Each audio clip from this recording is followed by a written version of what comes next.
preta, pobre, vagabunda, projeto de prostituta. Esse foi algum dos adjetivos que eu recebi, até o dia que o Senhor decidiu me chamar para fora do meu cativeiro. Bem, pessoal, minha história ela começa muito tempo atrás. Quando eu tinha por volta dos meus 7 anos de idade, eu já tinha vivenciado bastante coisa. A minha infância, ela foi muito marcada por uma série de abusos, uma série de constrangimentos, uma série de situações terríveis. E traumáticas também, muito traumáticas. Mas uma coisa que as pessoas não compreendiam, à medida que eu ia me desenvolvendo, por volta dos meus 10, 11 anos de idade, é o porquê que eu era uma menina tão sexualizada, né? Vamos assim dizer, para uma criança de 10, 11 anos de idade. Eu era uma menina que já tinha um corpo muito desenvolvido, já era uma menina que tinha determinados padrões comportamentais estranhos, né, para minha idade. Mas ninguém questionava o porquê que eu era daquela forma, sabe? É o primeiro ponto que eu quero chamar a atenção aqui com vocês, né? Quando vocês veem uma criança com um comportamento extremamente sexualizado, não julguem essa criança. A primeira coisa que vocês precisam fazer é tentar entender o porquê que aquela criança se comporta daquela forma. Por que que aquela criança ela tem um comportamento extravagante? Por que que ela é mais sexualizada do que as crianças da idade dela? Gente, esse é o primeiro passo. E como eu sofri muitos abusos durante a minha infância, de várias formas e através, infelizmente, de várias pessoas, eu posso dizer aqui para vocês com convicção de que quando a pessoa ela sofre um abuso na infância, ela recebe ali toda uma carga genética, né? Porque a gente recebe ali da parte da outra pessoa que praticou com você, você recebe dela ali vários componentes químicos que agora eu não consigo lembrar o nome, mas você recebe daquela pessoa, né? E aquela pessoa ainda fica dentro do teu organismo durante no mínimo 6 meses. É muita coisa, gente. E além de você receber essa carga genética, essa troca, né, de bactérias, de tudo com a pessoa, você também recebe uma carga energética, né? Você troca a energia com aquela pessoa. E uma carga espiritual também, gente. E essa carga espiritual, ela foi algo que definiu boa parte da minha vida. Para um ser humano que estava em fase de construção, né, como eu estava ali, vivenciar essa experiência foi algo muito sério. Minha vida virou um inferno. É triste pensar que hoje em dia a gente tem pessoas que vivenciam, né, tudo isso ainda e não podem ser ouvidas. Por que, Paula, que não podem ser ouvidas? Porque elas têm medo de falar. Eu lembro que na época que eu avisei, que eu contei sobre o que estava acontecendo, eu fui ridicularizada. Principalmente pelo de dentro de casa, pela própria família, sabe?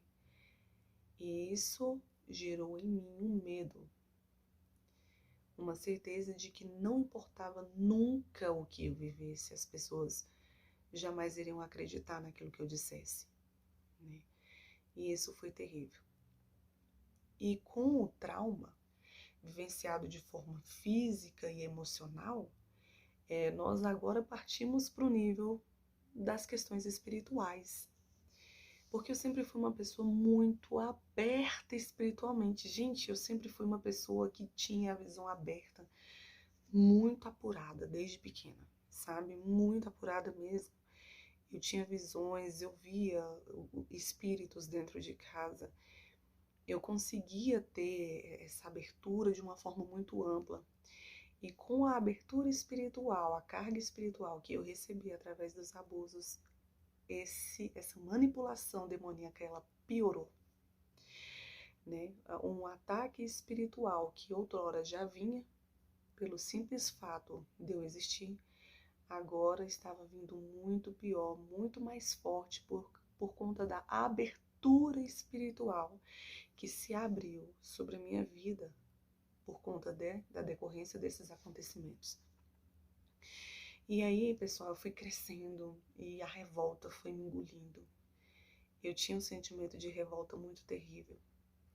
E eu lembro que quando foi por volta ali dos meus 12 para 13 anos de idade, as manifestações espirituais elas pioraram significativamente. Eu tinha um espírito maligno que eu lembro como hoje.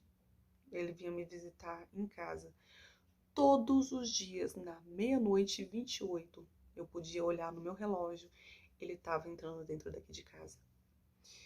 E era terrível, gente. Eu comecei a sofrer de terror noturno, né? Eu já não conseguia mais dormir com luzes apagadas, eu não conseguia, na verdade, não conseguia dormir, né, gente? Porque quando você sofre, quem sofre com terror noturno sabe como é que é. Você não consegue, por mais que você tente, você não consegue ficar em paz. Se a luz estiver apagada, se não tiver alguém dentro de casa com você, se você estiver se sentindo sozinho, você já acha que algum bicho vai entrar e vai te matar, vai acontecer alguma coisa terrível.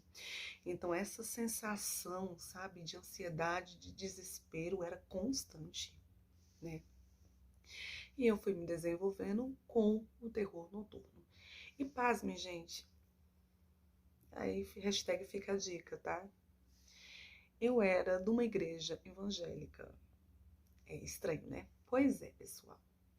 Só que o que eu não compreendia, que eu compreendo hoje, é que uma coisa é você ouvir falar de Deus, outra coisa é você conhecer a Deus, né? É totalmente diferente. Nessa igreja que eu frequentava, eles não trabalhavam, hipótese alguma, com batalha espiritual. Na verdade, é meio contraditório, né? Porque, tipo, você crê em um Deus que habita em um lar espiritual, um Deus que é espiritual, mas não acredita nas batalhas espirituais. Faz sentido? Não sei. Pra mim não faz sentido nenhum, né? Mas, ok. Eu tava enfrentando essas batalhas espirituais e eu fui muito mal compreendida, gente, na minha igreja da época, né? As pessoas não compreendiam quando eu falava que eu estava vivenciando essas batalhas espirituais e elas queriam me confrontar, dizendo que eu não estava vivendo aquilo, e eu sabia que eu estava vivendo aquilo, que aquilo era real, que era terrível. Gente, para vocês terem noção, o demônio me arrastava para fora da cama. Era coisa assim que não tinha como explicar, cara. Não tinha, sabe? Era demônio passando a mão em mim, me arrastando para fora da cama, era sussurrando a madrugada inteira. Eu lembro que, à medida que foi crescendo, que isso foi intensificando, é terrível, gente. É interessante que vocês observem isso daqui, tá? O diabo, ele tem as formas dele, a estratégia dele para trabalhar na nossa vida. Eu lembro que uma das formas do diabo trabalhar na minha vida, primeiro foi desvalidando o amor de Deus por mim. Ele me fez crer, primeiro, que Deus não existia e que o diabo também não existia. E que se Deus e o diabo não existiam, eu não tinha que lidar com aquilo que eu estava vivendo. Que aquilo que eu estava vivendo provavelmente era um surto psicótico, era algo da minha cabeça. Que o espiritual não existia. Então, se o espiritual não existe, eu não tenho que tratar. Então, ele tentava de todas as formas incutir na minha cabeça que eu estava louca, que aquilo ali era coisa da minha cabeça. E é interessante que eu procurei acreditar nisso, mas aconteciam determinadas coisas, como, por exemplo, esses fenômenos onde os espíritos malignos passavam a mão em mim, me puxavam para fora da cama, gritavam no meu ouvido, apagavam a luz da casa, corriam dentro de casa, que não tinha como, né? Eu dizer que era simples alucinação. Tinha um toque físico, tinha algo físico acontecendo, né? E eu lembro que a estratégia que o diabo usou comigo foi: primeiro, ele me desmotivou, né? Ele me feriu fisicamente, mentalmente, emocionalmente, né? E espiritualmente. Ele foi me deflagrando aos poucos. Ele foi literalmente me vencendo no cansaço. Eu tinha pânico, eu tinha um medo absurdo, um medo fora do normal. Eu tinha muito medo. Medo de andar sozinha, medo de estar em casa sozinha, medo de banhar sozinha. Medo, gente, eu tinha medo de tudo. E o medo, pelo amor de Deus, é horrível. E então, pessoal, o que aconteceu? Quando eu estava ali por volta dos meus 13 para 14 anos, eu já estava num nível de estresse tão profundo, né, com todos esses acontecimentos, uma infância que já tinha sido marcada, né, de forma muito negativa. E toda essa situação, né, na adolescência, entrando na adolescência, um sentimento de rejeição, de perseguição e manipulação demoníaca em cima de mim. E eu era extremamente possessa de demônio. Eu era possessa. Hoje eu posso falar isso com convicção, porque eu vivenciei a fase de libertação e foi terrível também, né?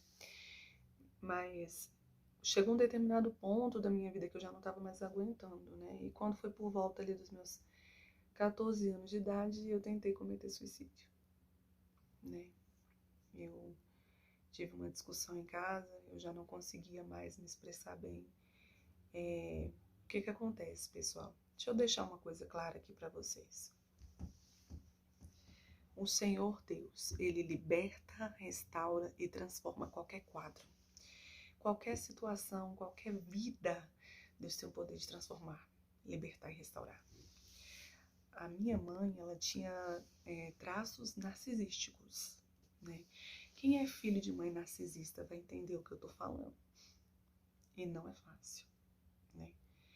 No dia do suicídio, no dia da tentativa de suicídio, eu tomei veneno, eu tomei remédio, eu taquei perfume, eu taquei tudo que tinha aqui dentro de casa, dentro de mim. Não existe coincidência. Se você hoje está deprimido, querendo cometer suicídio, querendo desistir da tua vida,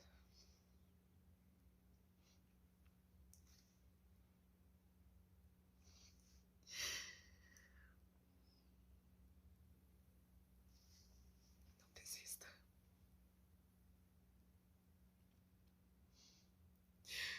Não desista.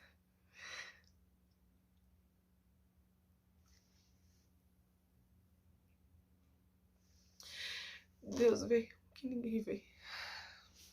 Deus te vê com valor de forma que ninguém te vê.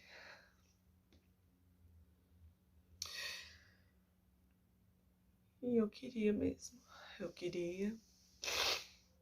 Eu achava que eu ia descansar. Na verdade, gente, quando você tenta o suicídio, a tentativa do suicídio, não é que você queira morrer. É que você não quer mais sentir a dor. Você quer se desfazer da dor, né? Mas voltando, viu, pessoal?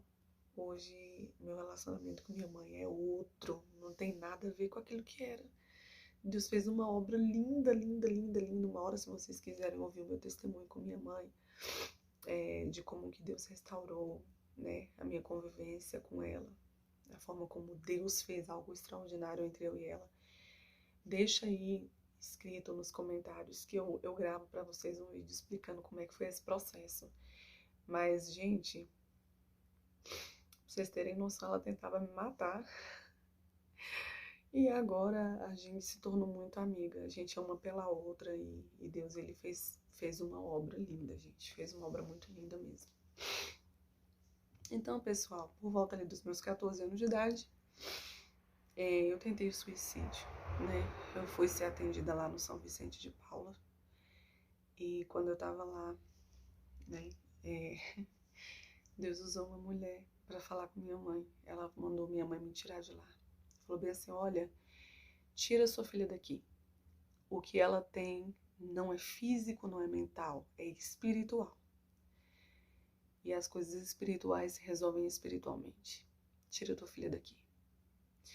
A minha mãe me pegou pela mão, obedecendo a ordem de Deus. Porque quando Deus manda, até o diabo obedece. E é assim que as coisas funcionam. E minha mãe me pegou pela mão e me tirou de lá, gente. E me trouxe pra casa. Eu fiquei mais de um mês, assim, atônita. Eu só conseguia me balançar, olhar pro teto e ficar, meu Deus, me perdoa, me perdoa, me perdoa, me perdoa, me perdoa. E me balançava, Deus me perdoa, me perdoa, me perdoa, me perdoa. E um espírito de morte horrível soando no meu ouvido, gente. Era terrível. Esse espírito de morte, ele não saía do meu pé, do meu ouvido, ele não saía. Era terrível. E aí, antes de eu entrar nesse processo de loucura, Deus havia falado comigo em sonho que eu passaria por esse processo, sabe? Mas que depois Deus me daria a vitória. Gente, conforme o que Deus falou, foi o que aconteceu. Passou-se um tempo, mais ou menos de um ano, eu consegui retornando à minha sanidade mental, né? E eu fui recuperando minha sanidade mental. Eu fui percebendo que muito do que eu tinha realmente era espiritual, mas eu ainda não sabia, não tinha conhecimento, não tinha consciência, gente, de como lidar com o mundo espiritual. A gente é novinho, a gente acha que o mundo espiritual é balela. A gente não sabe lidar com o mundo espiritual, gente. E o mundo espiritual é real. Ele é mais real do que eu e você, entendeu? E a gente tem que ter essa consciência, né? Então, o que aconteceu, pessoal? Depois dessa situação, né, que eu fui me recuperando, eu ainda não, assim, eu recuperei a sanidade mental, mas o juízo não, né? Que é sempre assim. Eu fiquei revoltada da vida, né? Não queria saber de Deus, eu só queria saber de curtir, né? Eu só queria saber de preencher o vazio com amor que não existia. Triste. Busquei em muitos relacionamentos, na sedução, no poder de seduzir as pessoas, sabe? Eu busquei nisso, uma forma de me incentivar a crescer, a ser alguém. Eu achava que essa espécie de domínio, exercer esse tipo de domínio sobre as pessoas, me faria de alguma forma melhor do que os outros, mas não é assim, sabe? Você serve de portal, de porta para o Satanás e ele te usa e depois te joga fora. E é interessante porque nessa mesma época, o que começou a me acontecer uma coisa interessante. Eu comecei a ter vários sonhos. Esses sonhos que eu tinha era sempre de que eu me envolvia com um rapaz e esse rapaz ele me matava. Eu me envolvia com um rapaz e esse rapaz me matava. E era sempre o mesmo sonho. Gente, quando eu comecei a ter esses sonhos, eu fiquei muito grilada. Por quê? Porque eu sempre tive assim, Deus sempre falou comigo de um jeito muito forte. Vou arrumar a câmera aqui. Deus sempre falou comigo. Foi mal, pessoal. Deus sempre falou comigo, assim, de um jeito muito forte através de sonhos. Muito forte mesmo. E eu tive sonhos com 7 anos de idade, gente, que foi se cumprir depois de eu já adulta. Entendeu? Sonhos que eu tinha recorrente, sabe? Por exemplo, o meu esposo. Antes de eu conhecer meu esposo fisicamente, eu conheci ele em sonho. Eu sonhava com meu esposo muitos anos antes de conhecê-lo fisicamente. Tanto que a primeira vez que eu vi meu esposo, gente, eu me apaixonei de verdade, porque na verdade eu reconheci ele, né? E é uma coisa de louco também, gente. Uma hora vocês quiserem saber, deixa aí no comentário que eu vou contar pra vocês esse outro testemunho. Pra vocês terem noção, a gente faz aniversário no mesmo dia. É Deus, gente, é Deus purinho. Então, pessoal, o que aconteceu, né? Quando eu comecei a ter esses sonhos, eu voltei para ir para a igreja, né? Voltei à igreja, comecei a frequentar uma outra igreja perto de casa, que não era mais aquela. E ali eu comecei a frequentar por livre e espontânea vontade mesmo, porque eu realmente percebi que eu era diferente das outras pessoas, que por mais que eu tentasse me encaixar no mundo, eu tinha uma abertura espiritual, eu tinha algo muito pesado dentro de mim, que eu tinha que lidar com aquilo, e aquilo era terrível, né? E eu comecei a me aproximar de Deus, eu comecei a orar e falar, Deus, eu não quero ser aquilo que meus parentes profetizaram. Eu não quero ser aquela pessoa que foi, sabe, vítima da vida. Eu quero viver de verdade, eu quero ter uma vida de verdade, e eu quero ter uma família, eu não quero morrer sozinha como eu vivia te dizendo, eu não quero mais ser prostituta como eu também achava que eu ia ser. Eu tinha convicção, gente, de que eu seria isso. É triste dizer isso, né? Porque quando a pessoa tá no fundo do poço, ela não acredita que ela possa ser outra coisa. Ela acha que ela vai ser aquilo dali, né? Mas o Senhor, ele tem um jeito especial, muito especial de nos atrair com amor pro colo dele, né? E foi o que me aconteceu. Deus é lindo. E aí, pessoal, eu lembro que nessa época eu comecei a fazer uma campanha de 12 dias lá na igreja e nas minhas orações eu falava: Senhor, intervenha. Não me deixe me envolver com esse rapaz que vai me matar, que vai me tirar a vida. Eu tinha sonhos muito fortes, sabe? Deus sempre encurralada no beco e ele me matando. Era terrível, gente, o sonho. Era terrível e era recorrente, né? E Deus falava muito comigo, várias coisas. Deus falou comigo através de sonhos, então eu tinha convicção de que aquilo era um aviso, né? E eu falava: Deus, não me deixe envolver, por favor, não me deixe envolver com essa pessoa que vai tirar a minha vida. Eu fiz 12 dias de campanha forte, inclusive de madrugada, porque eu estava desesperada, eu não queria morrer, né? E eu sabia que aquilo era um aviso, que aquilo ia acontecer. E foi muito forte para mim. E aí, pessoal, quando foi assim, pouco tempo antes de eu terminar essa campanha, eu lembro que eu tive um sonho. Nesse sonho, eu recebia um jogo de tabuleiro, assim, um tabuleiro, e as peças dele eram de xadrez, era um jogo de xadrez. As peças, elas eram de ouro com vidro, era lindíssimo. E eu estava guardando várias joias, gente, várias joias para o meu casamento. E aí era interessante porque alguém falava bem assim pra mim: Paula, o teu noivo já tá chegando, olha ele vindo aí. E quando eu ouvia essa voz falar pra mim isso, eu virava. E quando eu virava, gente, eu ia vendo bem lentamente. Eu não conseguia discernir, mas eu conseguia ver que ele tinha a pele mais clara do que a minha e um cabelo preto. E aí eu acordava, né? Eu acordei, e aí eu acordei ansiosa. Eu falei: meu Deus, eu vi meu marido. Jesus, como que será que vai ser esse homem? E eu ficava: ai, Senhor, será que aquele irmão ali? Ah, deve ser aquele. Eu ficava igual uma doida, gente. Pelo amor de Deus, gente, deixa eu explicar uma coisa pra vocês. Não fica caçando homem dentro de igreja, nem em lugar nenhum. Quando for o ungido de Jesus pra sua vida, ele manda, ele traz, entendeu?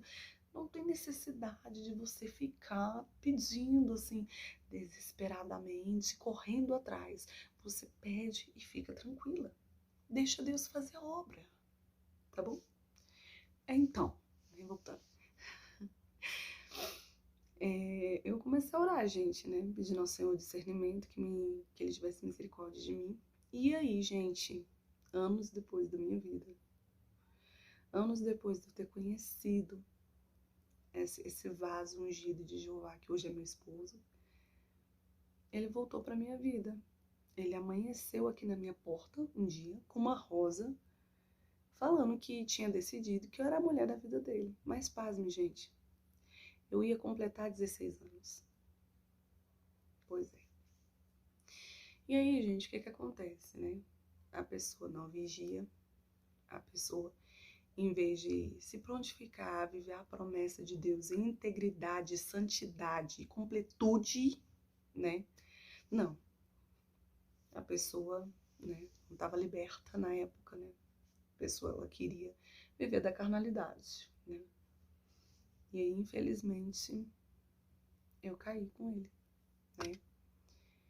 Ou eu derrubei ele, eu não sei, gente. É difícil discernir nessas horas.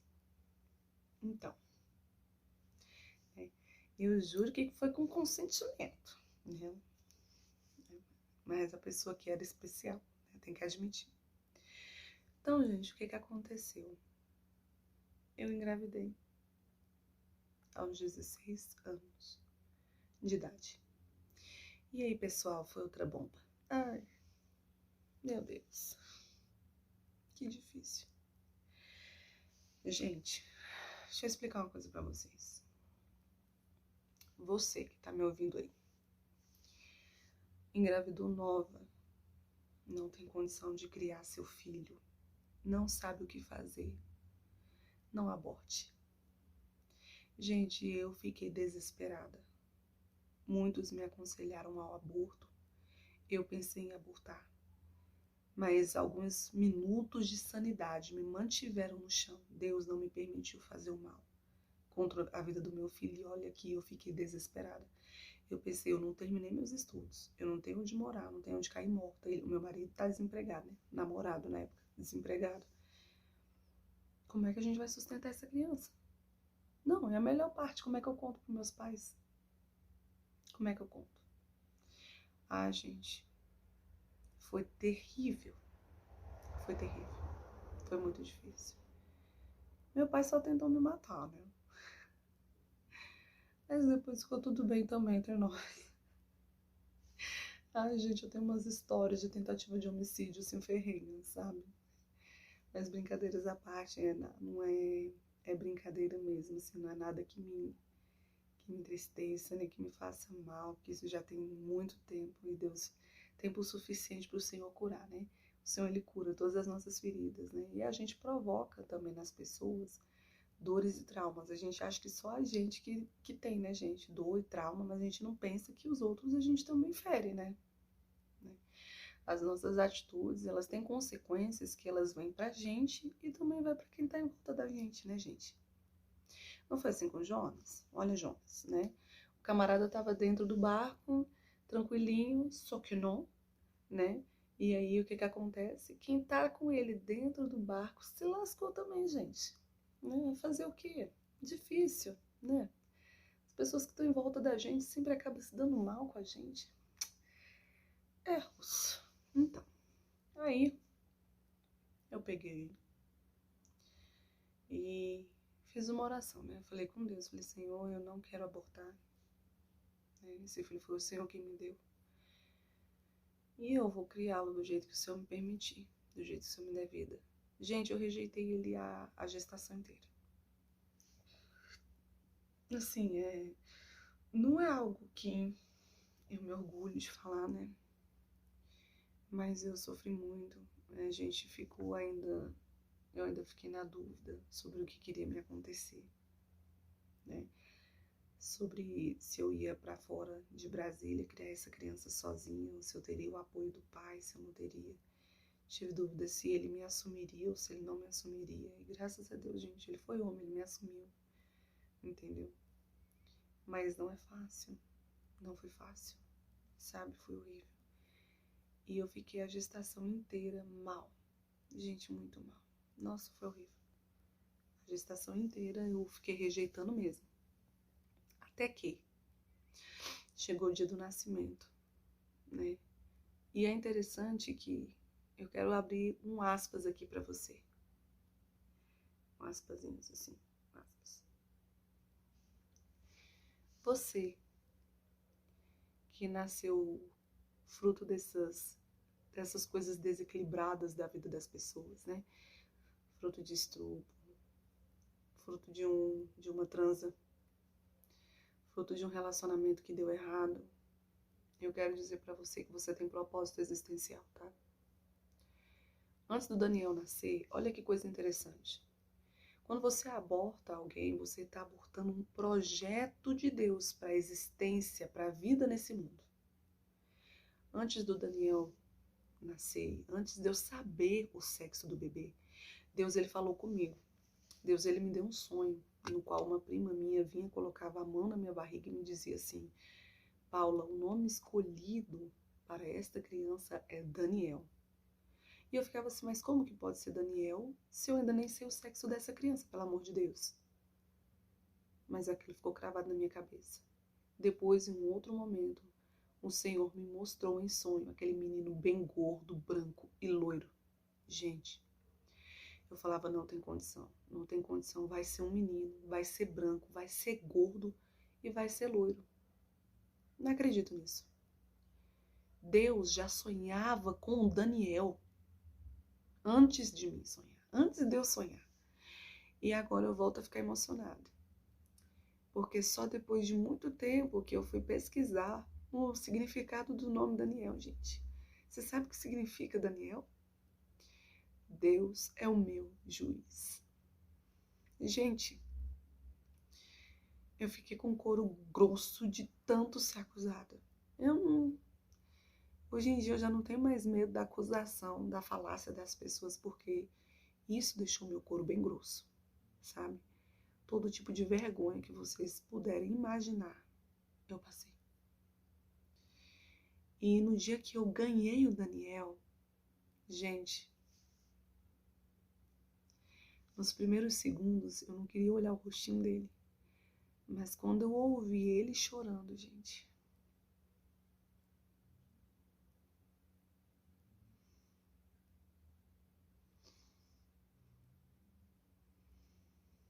não tem nada que explique.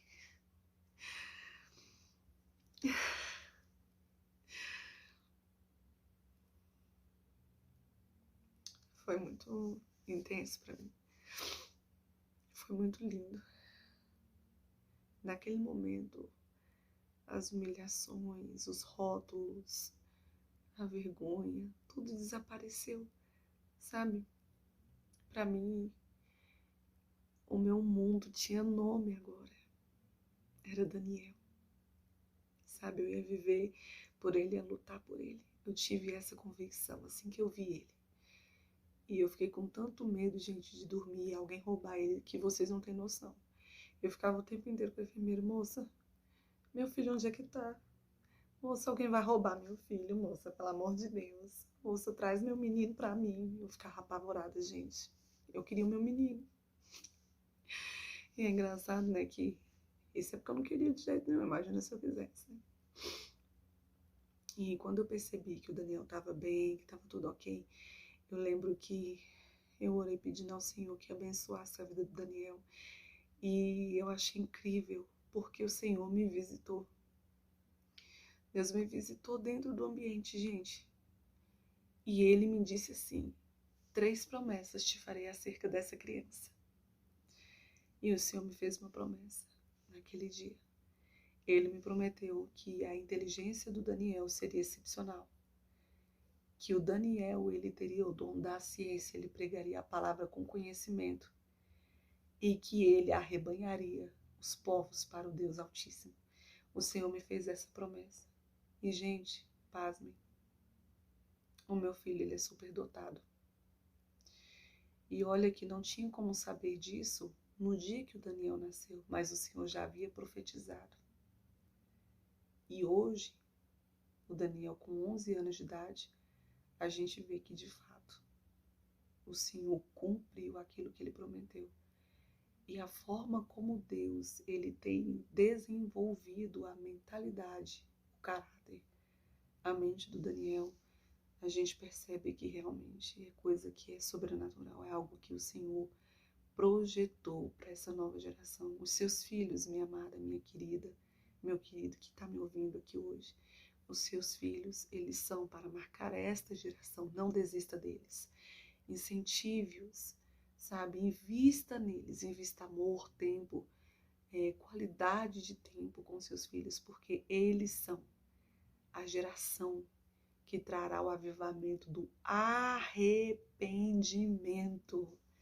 Arrependimento esse que inclinará os corações à vontade do nosso Deus. Esse é o tempo dos nossos filhos reinarem.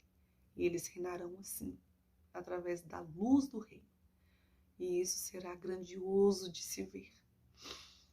E, pessoal, depois que eu fui mãe do Daniel, eu tive um encontro mais profundo com Deus.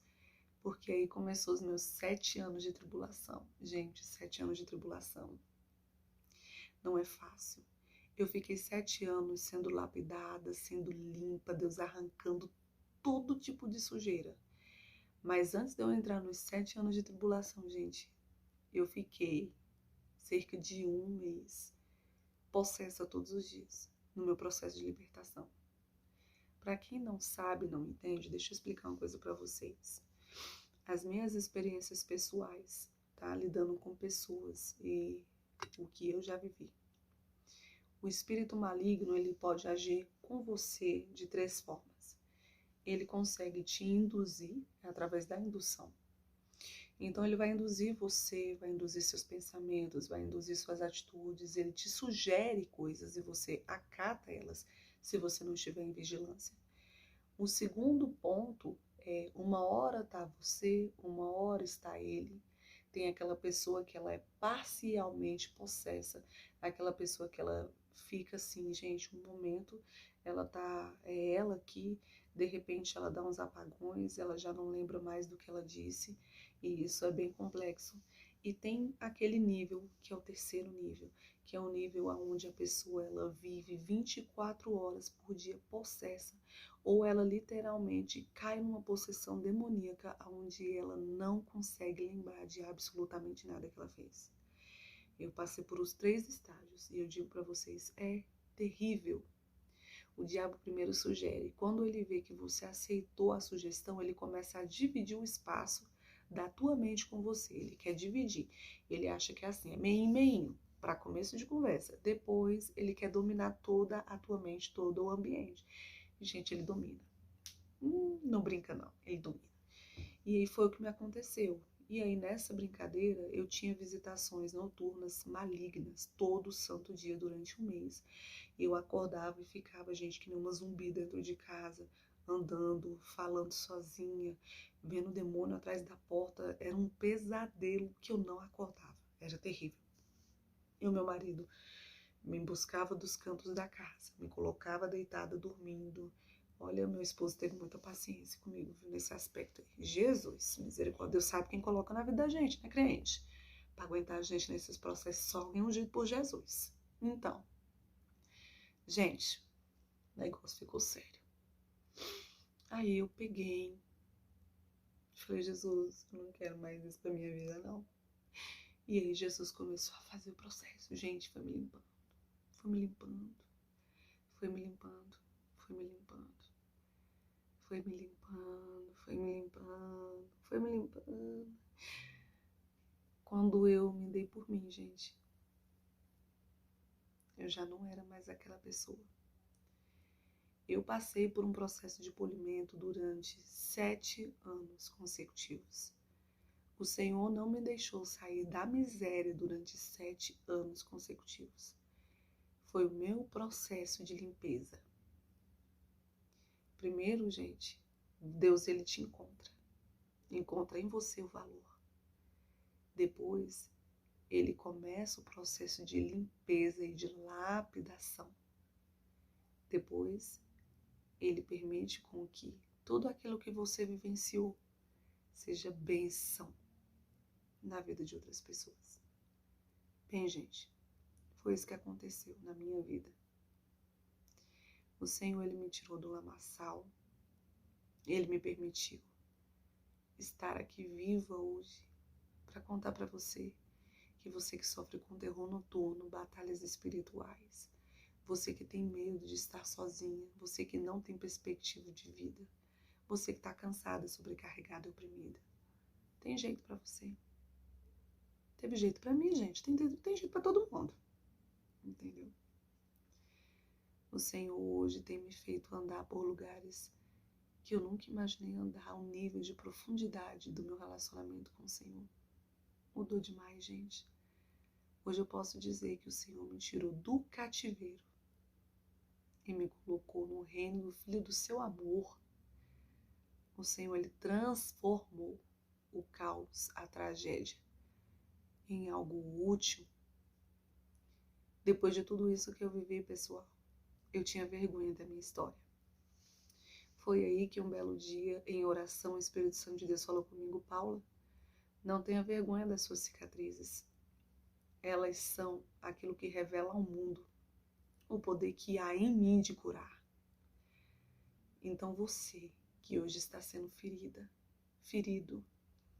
O Senhor faz a ferida e Ele mesmo ata a ferida. Ele é quem cura as nossas feridas. Não tenha vergonha. Use suas cicatrizes, meu amor. Use suas cicatrizes para curar outras pessoas. Para curar a alma de outras pessoas. Deixa resplandecer a luz do Espírito Santo de Deus sobre a tua vida. Deixa. Olha, gente, eu quero muito ouvir a história de vocês também.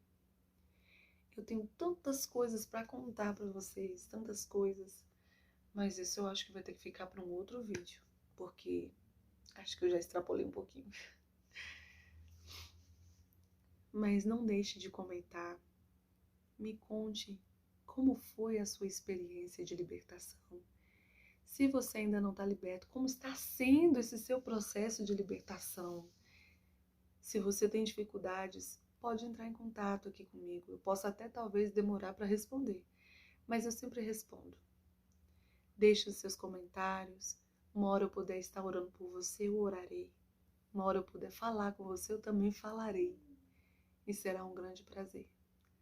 Gente, que Deus abençoe você, livre você, guarde você em todos os seus caminhos. Agora eu quero fazer uma pequena oração com vocês, para que o Senhor possa entrar na casa de vocês, fazer vocês resplandecer como a luz da alvorada, como a luz do sol ao meio-dia. Amém? Vamos orar agora. Senhor, nosso Deus e Pai, na tua santa e majestosa presença, inclinamos o nosso ser, ó Deus, conscientes de que além de ti nunca houve e nunca haverá Deus tão grande, que desde a antiguidade escolheu a Deus a nós com um propósito existencial. Deus, o Senhor nos chamou pelo nome. O Senhor nos chamou pelo nome, quando ainda nem sequer existia o dia. Nós te agradecemos, ó Deus, por essa riquíssima oportunidade. Eu te peço, ó Pai, eu clamo a Ti nesta noite em que aqui estou. Alcance, ó Deus, os corações, as vidas, as pessoas, cada uma destas que estão me ouvindo. Que elas sejam cheias do Teu amor, da Tua glória, do Teu poder, da Tua unção, e que elas saibam que elas não estão sozinhas, ó Deus. Eu te glorifico e te entrego em nome do Pai, do Filho e do Espírito Santo de Deus. Amém. Que Deus te abençoe, te livre e te guarde. E um beijo para vocês. Até a próxima, que vai ser bem breve. Até, meninas. E vocês já sabem, venha para nossa conversa entre amigas.